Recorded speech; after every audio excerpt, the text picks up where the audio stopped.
Much of its shell is equipped with carbon fiber components, and it utilizes an engine and chassis derived directly from the R8 LMS race car. And that 0 to 60 time was breathtaking, literally. And so today, courtesy of Sun Motorcars in Mechanicsburg, PA, I have with me the 2017 Audi R8. So let's check it out. And so let me start with the power on this one, because the acceleration of the new R8 is truly an experience. To start, power for the R8 is going to come from a 5.2 liter naturally aspirated V10, which puts pricing at around $162,900 and puts down 540 horsepower at 7,800 RPM and 398 pound-feet of torque at 6,500 RPM, producing a 0 to 60 time in the ballpark of 3.5 seconds and a top speed of 199 miles per hour. Crazy, right? That's not the trim I had today though. This particular R8 was the V10 Plus, which puts pricing at around $189,900 and sends power to all four wheels once again through Audi's Quattro all-wheel drive system, and this one is going to produce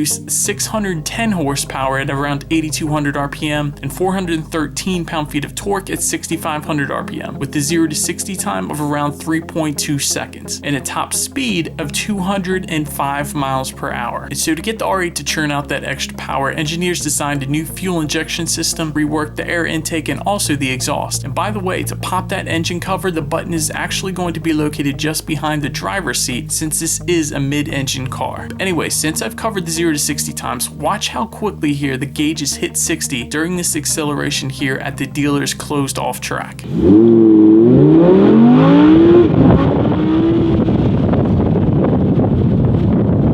So yeah, the power was certainly breathtaking, literally, it was amazing, but the sound was also equally impressive. And so before the revs, I made adjustments here to create the best sound, including putting the R8 in dynamic drive select, and of course with the 4 different drive modes here, it's going to give you the ability to adjust things like steering sensitivity, throttle response, and the transmission program, but also there was an exhaust button located on the steering wheel, which would open up the exhaust valves to let out a much more brutal sound. Check this out.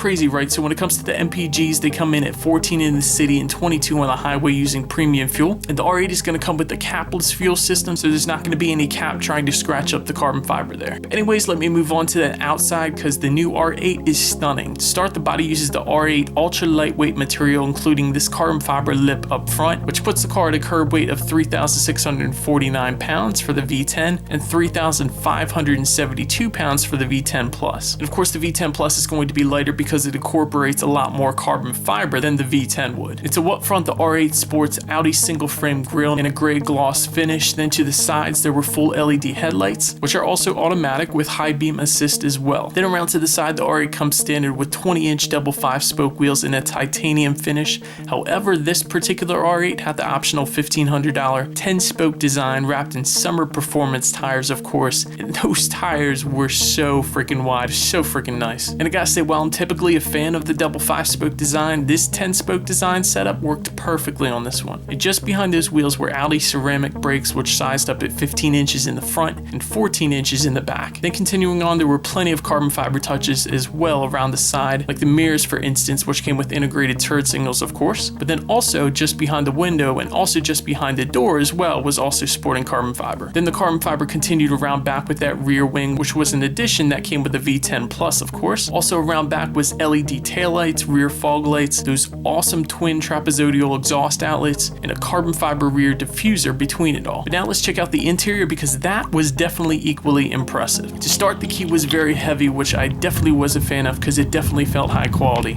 Of course, there was a keyless entry into the R8, which is always nice. And once inside, I was immediately greeted with the additional touches of carbon fiber, including the door sills and some touches on the doors as well. So it was nice that Audi completely tied together the look by continuing the carbon fiber power on the exterior into the interior. Next thing I wanted to check out was the driving position, because in a car like the R8, that's definitely important. So to start, the steering wheel was tilt and telescoping, and it actually telescoped out pretty far compared to other cars that I've tested. Then another feature the V10 Plus added was the racing shell seats with power height adjustment, and those seats had some serious bolstering going on, which of course is important for fast cornering. But they also did come heated as well and were finished in a fine Napa leather. But anyways, to start up the beast, I simply put the key in this nifty little key slot here, then press down on the brake and press the engine start button, which of course was the bright red button located on the steering wheel. Then upon startup, the tachometer did a full sweep, and that gauge display was all digital. There was actually a lot you could do with these gauges. And of course, it was going to give you the time and day of the week, but also there was engine and oil temperatures in the bottom corners, as well as the ability to select those drive modes, which I previously touched on.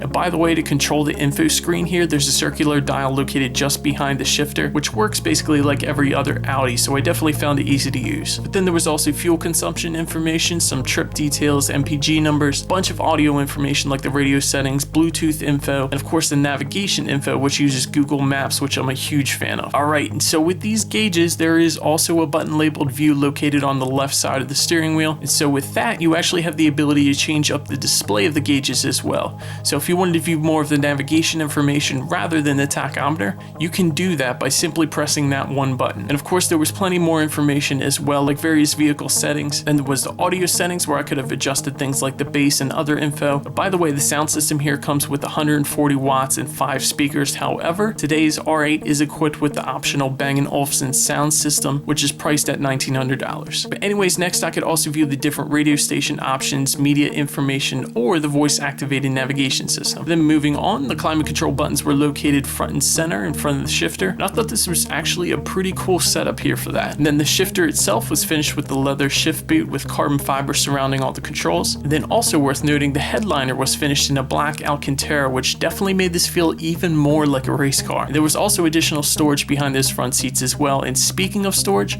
up front you're going to find 8 cubic feet of cargo capacity, which certainly isn't a ton, but then again, this is essentially a race car. So for reference, if you're good with space management for this car, there's always ways to make it work. But then lastly, when it comes to safety to start, there's driver and passenger front airbags, thorax side airbags, side guard head curtain airbags, and knee airbags for both the driver and passenger. Then of course there's anti-lock brakes with electronic brake force distribution and brake assist, electronic stability control, an electromechanical parking brake, and a tire pressure monitoring system. And in the end, having a lot of horsepower is one thing, but what I really liked is that it actually had the ability to put that power to the ground without a ton of wheel spin. Because a lot of times what I find on cars with a lot of power is once you hit the gas, you're just spinning the whole time and you're not going anywhere. But with the high performance summer tires on the R8 and Audi's Quattro all-wheel drive system, that power stuck to the ground, and because of that, I don't think I can say I've personally experienced a quicker 0 to 60 firsthand. It was an absolute rush, trust me.